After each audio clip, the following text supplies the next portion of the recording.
Hello, everyone. I'm Tom Bowen, a member of the Arch Street meeting at 4th and Arch Street, and I'm going to be talking tonight, as the caption had said in the notices, about the builder of the Arch Street Meeting House and his wider family in Philadelphia, and also a little bit about the coming into being of the Arch Street meeting. It's fairly well known, probably everybody is aware that the builder and designer of the Arch Street meeting at 4th and Arch Street was Owen Biddle Jr., a young Quaker carpenter. And that was 1805. Actually, the meeting house was finished in 1811. So over those years, it was being built. Now, I began to wonder about the Biddle and the Biddle family when I was standing in another Biddle house, Andalusia, in Bucks County, and listening to a docent in that house, because that house or mansion that overlooks the Delaware, the docent was explaining that the famous proprietor of Andalusia, Nicholas Biddle, came from a family of Quakers in New Jersey, and they came across the river to Philadelphia. So I began to put two and two together and did a little research. And first about Owen Biddle Jr., and that this is all about the building of the meeting house is all in Greg Barnes' good book, Philadelphia's Arch Street Meeting House, which is a great source for most of this information. Now, Owen Biddle Jr. was born in Philadelphia in 1774. He was the son of the Quaker Owen Biddle, who was a Philadelphia clockmaker. He was also an amateur astronomer. He was this is Senior, Owen Biddle Sr.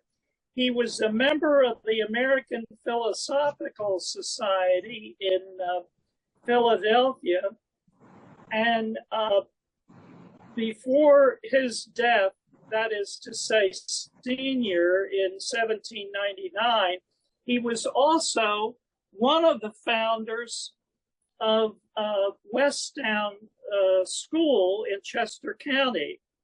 Now, Owen Biddle Jr., born in 1774,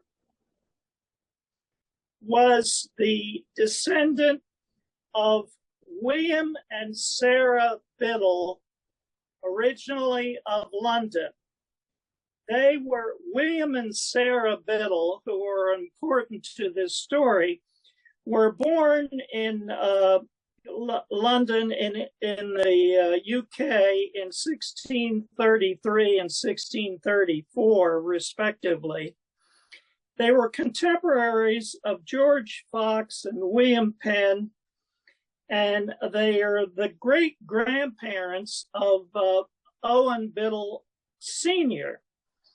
Now, the Biddles, William and Sarah, were part of a neighborhood in London, which was located where they lived on Bishopgate Street in this Quaker neighborhood of London, and they attended the Devonshire House monthly meeting for worship in the 1600s. Now, that was a center of, but it was a Quaker meeting where there was a lot of talk about emigrating to New Jersey, not Pennsylvania, but New Jersey. At that time, in the middle 1600s, Charles II was on the throne, and there was increasing intolerance of diverse religious organizations and increasing persecution of Quakers. So it had been established that New Jersey, which was a vast proprietary colony, was being divided in half diagonally, and West Jersey was going to be a Quaker colony, proprietary quantity. So there was increasing talk in Bishopsgate Street about emigrating to West Jersey. And William and Sarah Biddle, who had some means, were able to buy a tenth of a tenth as it was divided. And actually, when they came and they had a proprietary grant, it was for 16,000 acres in West Jersey. So as a result, they moved in 1681 and they settled in Burlington. Now, Burlington was an important Quaker area. You may remember from another talk that the Quaker John Woolman, his parents were farmers in the vicinity of Burlington. His father, Samuel Woolman, had a large farm there. There were a number of British Quakers living in and around Burlington. And William Biddle became a member of the governor's council of the proprietary colony, and a judge, and a leader of the Burlington Quaker meeting.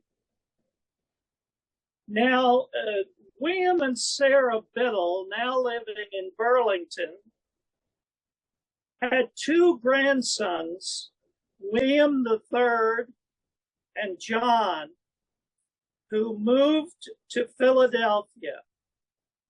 The brothers moved to Philadelphia. John was the grandfather of Owen Biddle Jr., and William III was the grandfather of Nicholas Biddle, who lived in Philadelphia but established Andalusia on the Delaware in Bucks County as a summer home. And so therefore, these people, Owen Biddle Jr. and Nicholas Biddle, were cousins. Their grandfathers were brothers. And Nicholas Biddle is woven into American history, and more about him later, because he was the president of the Second National Bank, a national bank, and he fought with President Andrew Jackson, who tried and successfully abolished the national bank. And Nicholas Biddle goes down in history for that, among other reasons. And he built or enlarged and designed the Greek federal style mansion in Bucks County on the Delaware, which is today known as Andalusia, and where I first got my wonderment of who were these Biddles.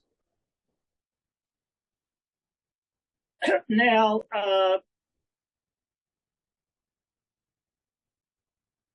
Owen Biddle Jr., he was born in Philadelphia in 1774, and he became a master builder. And he was a member of the Carpenters Company of Philadelphia, which was headquartered in the still standing Carpenters Hall. And the Carpenter Company of Philadelphia, I learned, still owns Carpenter Hall. Carpenter Hall, the Carpenter Company is said to be the oldest guild in the United States. And the Carpenter Hall was also the site of, you've probably passed it many times. It's visible on 4th Street. And it's the the site of the First Continental Congress. And it also, for a time, was Ben Franklin's library company before that moved, and also the home of the American Philosophical Society. Now, Owen Biddle Jr., who often designed his own buildings because the architect had not become a separate profession, and when practice was mostly by wealthy amateurs. So Owen Biddle Jr. was known for issuance of, in 1805, the year of the start of the construction of the meeting house, of a handbook for use by builders, the Young Carpenter's Assistant, it was called. Now, Owen Jr. Did build and also design the meeting house at 4th and Arch Street. And incidentally, it was not Arch Street at that time. It was Mulberry Street. So it was the meeting at 4th and Mulberry Street. And of course, that follows the practice at the time of naming the perpendicular streets to the river after trees. And mulberry is a tree. So he built the house at the meeting house at 4th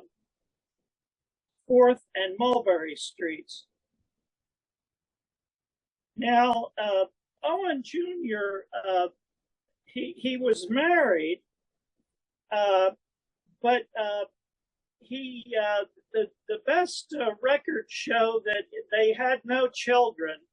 And furthermore, as I mentioned earlier, he died at age 32. So he has no descendants, but he had first cousins because Owen Biddle Sr. had a number of several other children other than, in addition to Owen Biddle Jr. And two of the cousins were William Penn Biddle and Robert Biddle, who founded Riverton, New Jersey, which was an early planned residential community in the West, in the colonies. So he had no descendants, and it's unknown who his other nieces and nephews and cousins were. However, let me get first, before I get to other Biddles that we know about, let me get to the question of the construction of the Quaker Meeting House at 4th and Mulberry Street and why it took place and how it took place. Now, its predecessor and the principal meeting house, Quaker Meeting House for worship, was at 2nd and High Streets, which of course High Street was Market Street. So it was at 2nd and Market Street. And that, which was not the first Quaker meeting, was erected about 1695, and that became known as the Great Meeting House. That's at 2nd and Market Street. Now, it was preceded by another, a prior meeting house on Front Street, north of Mulberry, or north of Arch Street on Front Street. And that was built about 1683 or 1684, in the very early days of the founding of Philadelphia. Now, by 1800, or about then, there was a need for a larger meeting house. And there was also a need to move west from 2nd Street because the city was growing away from the Delaware River. Now, slightly to the west of 2nd Street was a Friends burial ground at 4th and Mulberry. As we all know very well, 4th and Arch Street. William Penn had issued letters patent and a deed in 1701 for that burial ground to be a burial ground for the Society of Friends. Now, prior to that, it had apparently been a burial ground for others, such as Native Americans and some African Americans and others for several generations. And by 1750, or about then, it became reserved for the members of the Society of Friends. So in 1804, work started on a new meeting house at that location. Now, that was the, there were other meeting houses at the time because about the same time, in roughly 1809, there was a move, a split it wasn't a doctrinal split, but it was a geographic split because there was a South district, and South only meant as far as Spruce Street. And so a meeting house was built at, or first rented on Spruce Street, and then there was the construction for that, what was called the Southern District Meeting House at 9th and Spruce Street. And that was an actual meeting house at 9th and Spruce for the Southern District of the Society of Friends. The Central District had been the Second and Market Street, or Second and High Street, and it also became the 4th and Arch Street meeting, was the Central District meeting house. And after the meeting house at 4th and Arch Street was occupied, the Second and Market Street was sold. And all of these facts are found in Greg Barnes' book, Philadelphia's Arch Meeting House. Now, I asked myself the question, which some of you may have as well. What about the very fine Quaker meeting house that is located at 5th and Arch Street on the edge of Independence Park? Because there is a beautiful brick Quaker meeting house that is labeled as a museum, located at 5th and Arch Street. I looked at it the other day. Now, where does that fit in the picture? Well, the Independence Park website says this, that during the Revolutionary War, there were at the great meeting house at 2nd and High Street, or 2nd and Market Street, there was a schism, a group of Quakers members who believed in taking part in the Revolutionary War. Now, as a result, according to the Independence Park website, they were read out of the meeting at 2nd and Market Street because the meeting did not believe in taking part in the war. So they called themselves Free Quakers.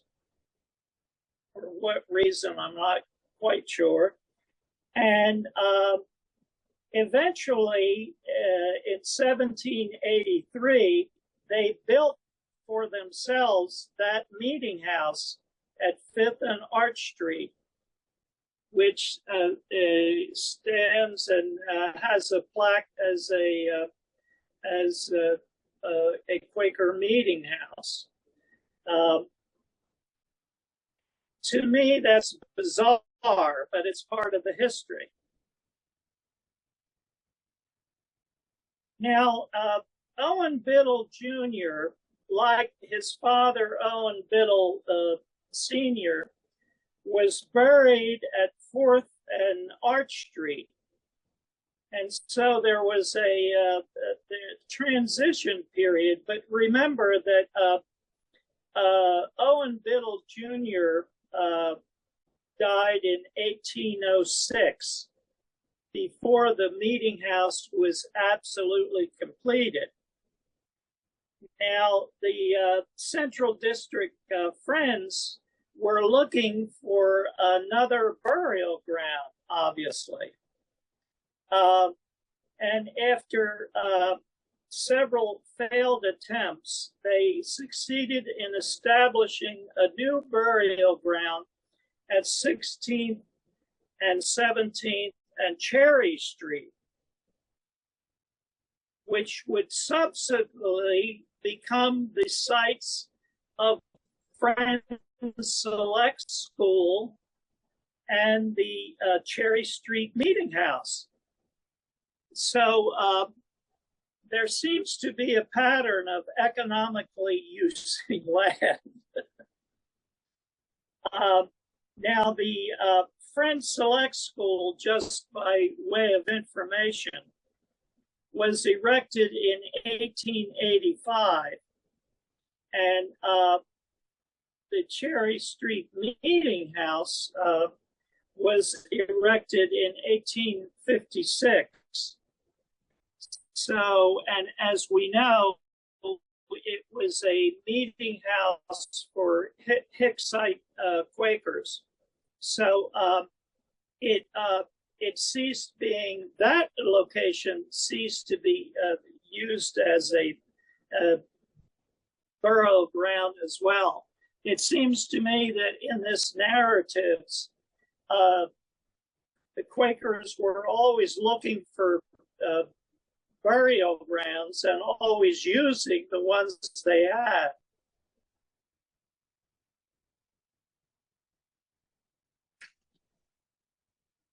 Now, let me recall what I said earlier, that there were two brothers who were grandsons of William and Sarah Biddle, who had established themselves in Burlington, New Jersey, and the brothers moved to Philadelphia. William III and John being the grandfather of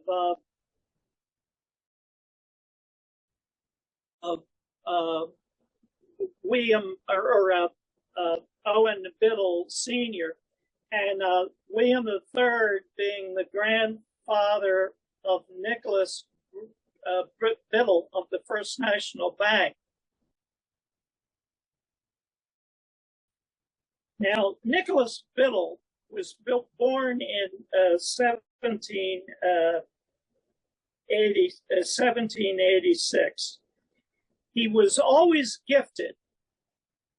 He was graduated from Princeton University, which was then, as you may know, called the College of New Jersey, at age 15. And while still a teenager, he interned by becoming a secretary to the United States ambassador to France, Napoleonic France. And after that, he became secretary to James Monroe, who was the U.S. minister to Britain. Now, we all already know that he was a banker and became the president of the Second National Bank and fought with President Andrew Jackson. He was a Renaissance man in many ways, Nicholas Biddle. He was very fond of art and architecture, and federal or modeled on the classical age of Greece was very much in vogue at that time, and his mansion in Bucks County, Andalusia, looks like a Greek temple. He was interested in science. He was the editor of Lewis and Clark's journals. He was interested in architecture, in agriculture, as well as architecture. He imported the first herd of Guernsey cattle in North America. And at Andalusia and in his house in Philadelphia, he entertained distinguished Americans like John Quincy Adams, Daniel Webster, and Europeans like the Marquis de Lafayette, and also Joseph Bonaparte, who, as you know, relocated. It was the brother of Napoleon, but he relocated to Philadelphia and then to New Jersey. Now,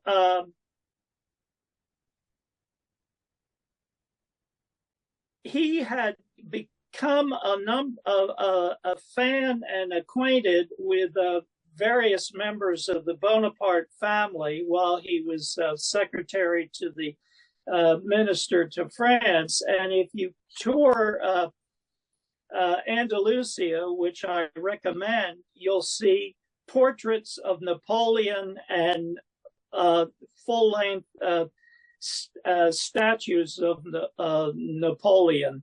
The entire house, which is a large house, is open and subject to docent tours. And it really gives you a view of life in the 1830 to 1850. More about that house because that's interesting. But Nicholas Biddle's descendants and family were interwoven in the history of the United States. His brother James was a well-known seaman at the time, and a Commodore Biddle was recognized in the War of 1812 as being an important naval officer. There were also military careers. Incidentally, at some point, the Biddles that I'm talking about were no longer Quakers. They were very wealthy and they had become Episcopalians. So we're no longer talking about Quakers. And we're talking about many military men. General William P. Biddle was the commandant of the Marine Corps from 1911 to 1914. And he was with Admiral Dewey at the Battle of Manila Bay. You can see artifacts of all of these exploits at Andalusia. And before him, Chapman Biddle commanded a brigade in the Battle of Gettysburg in the Civil War.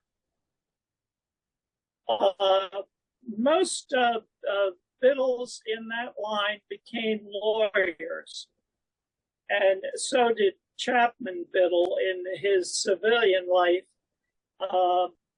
He became a prominent Philadelphia attorney.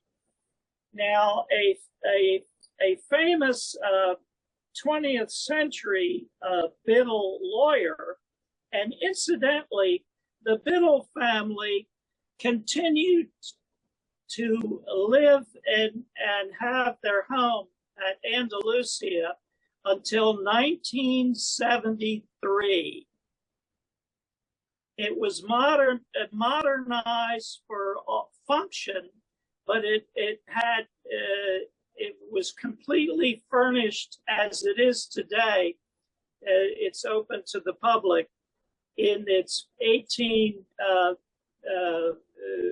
20 to 1850 finery, chandeliers, oriental carpets, and so forth.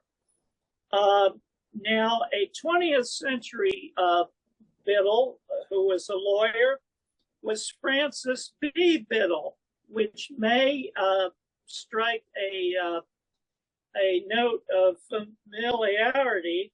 He was Franklin Roosevelt's Attorney General during the Second World War, and he was the primary American judge at Nuremberg.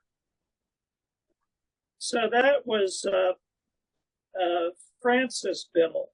Now, another Philadelphia lawyer was Charles J. Biddle, who was a World War II flying ace and noted for that, but he was also a lawyer, and he was in the Philadelphia law firm Drinker, Biddle, and Reef.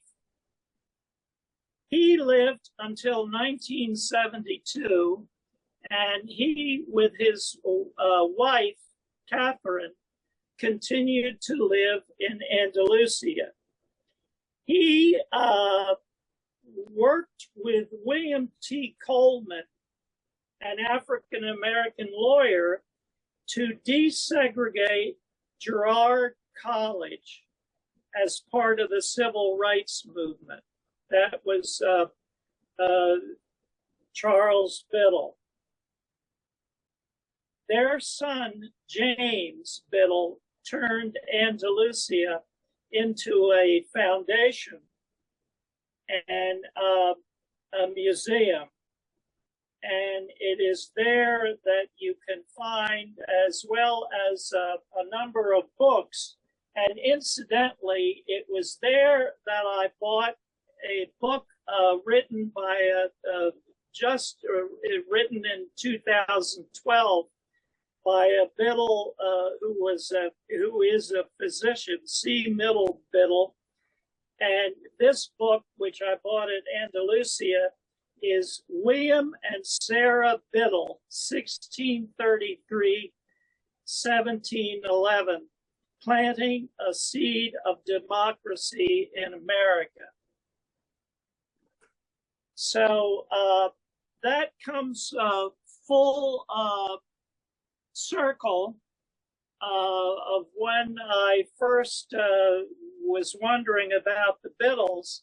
And in the journey, I learned a lot about not only Arch Street Meeting House, but other meeting houses, formerly now demolished in the neighborhood, and even still standing, like the one at 5th and Arch Street. So that concludes the talk. I'll entertain any questions, which I probably won't know the answer to. Absolutely fascinating. Gosh. Thank you. Thank you. Anyone have any questions before I have a whole barrage of questions? Yeah, I'm wondering, is the present size of the meeting the original size, or was it expanded upon over the years? I think it was, yeah.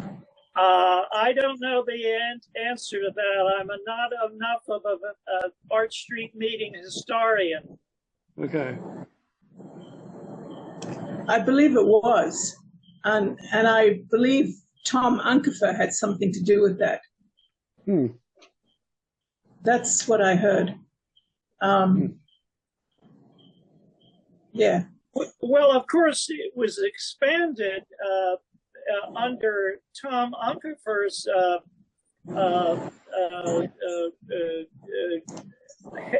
aegis in the 1980s, maybe, where the meeting house, the meeting room was constructed.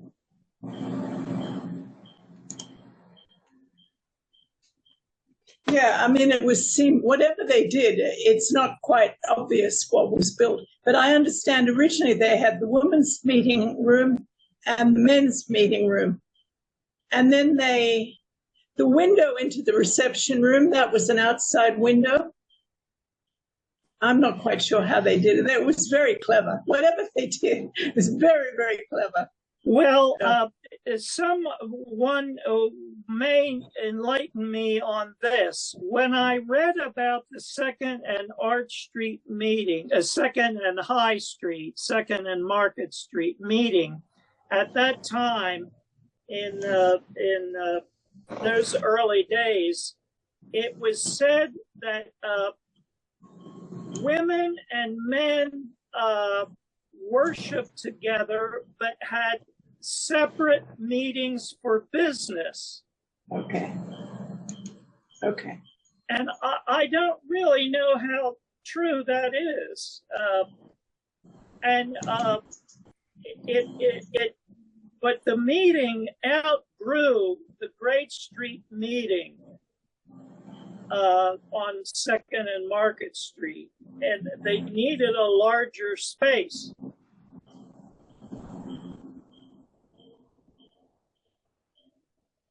Yes. I just wanted to add to those comments. Yeah, it is true that the two large meeting rooms were used separately as women's and men's meeting rooms for annual meetings and business meetings. And I had a question for you. Do you have any sense as to how is it that the Biddle family were so distinguished and had illustrious careers, often in public service? So do you have any thoughts about that? Well, I had that great feeling when I was in Andalusia and saw around me the artifacts of their service through the generations. I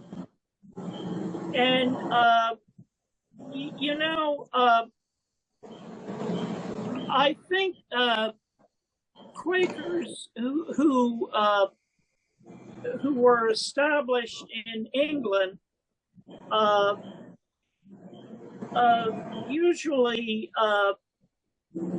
believed deeply in education. They brought many books with them. Oh, really? And that's true of John Woolman's parents. John Woolman's parents in Burlington County were farmers, but they believed in books and in classical education and all kinds of education. And that was no doubt true of the Biddles as well. And the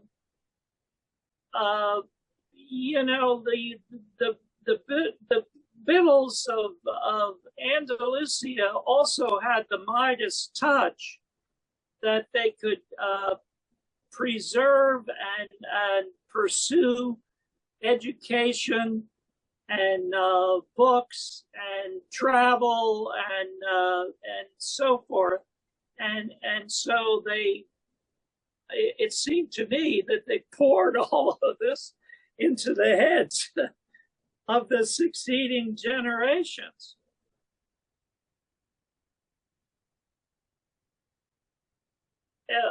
But the downside of the story is they were privileged and they were protected, so that they could perpetuate themselves and their learning and their exports. And in most cases, although they could make a good living, in many cases they no longer had to. And remember, when William and Sarah came to New Jersey, they purchased a 16,000 acre plot. Now, of course, in those early days, large tracts were available, so that they were in on the ground floor.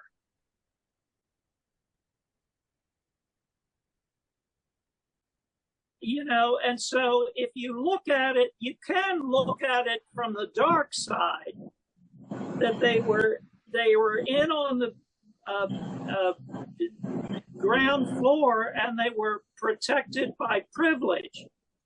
Now, a disclaimer that's often a great deal true of me, the speaker. You know, so you know,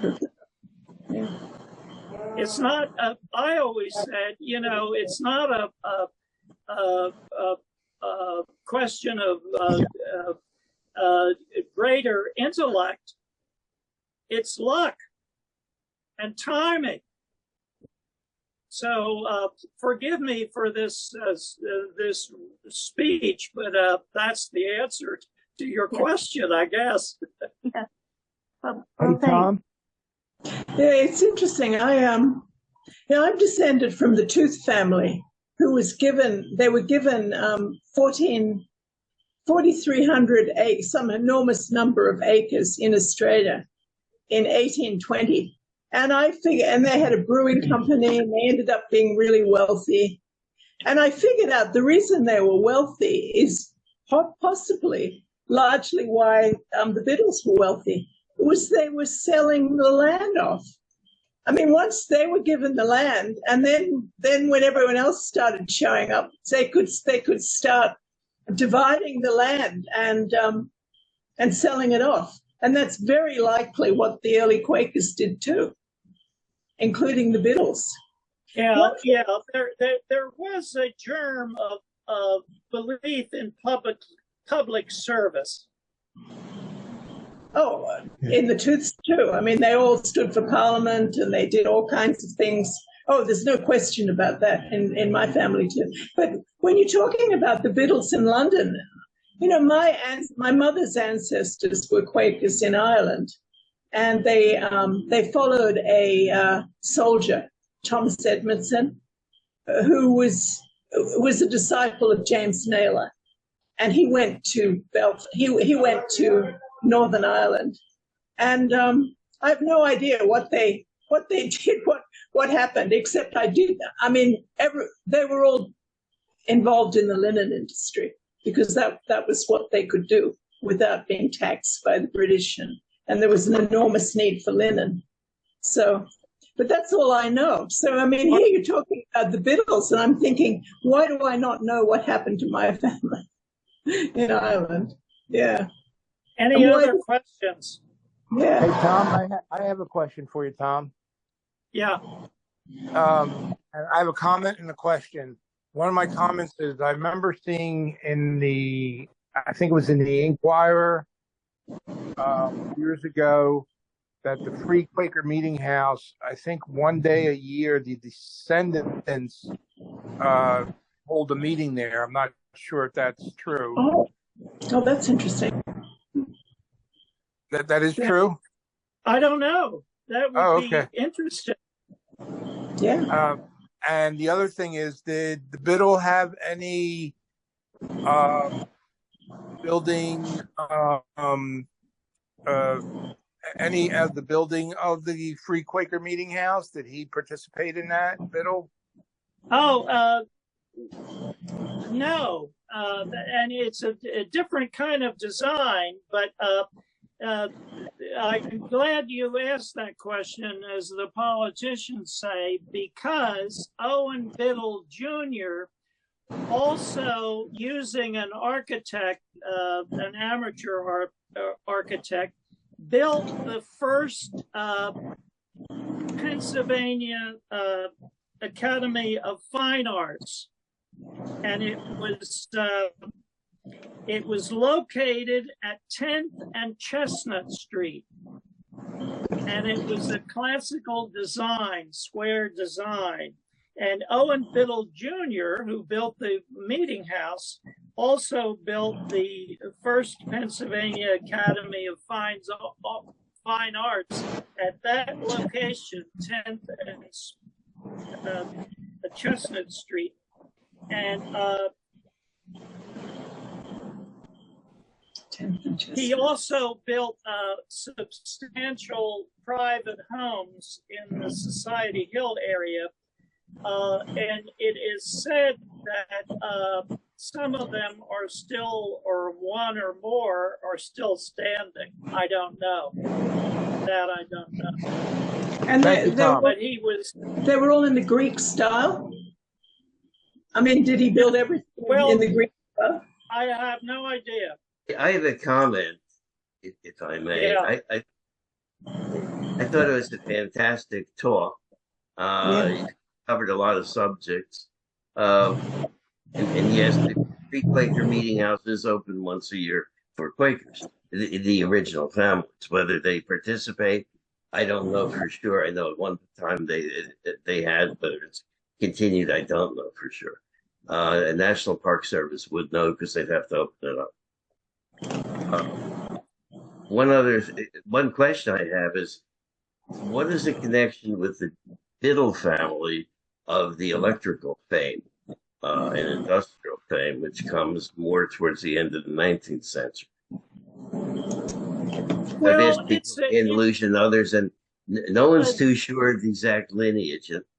Well, the Biddle family is definitely around today. There are a number of Biddles, and when I was in Salem, New Jersey, growing up, there were some Biddles down there,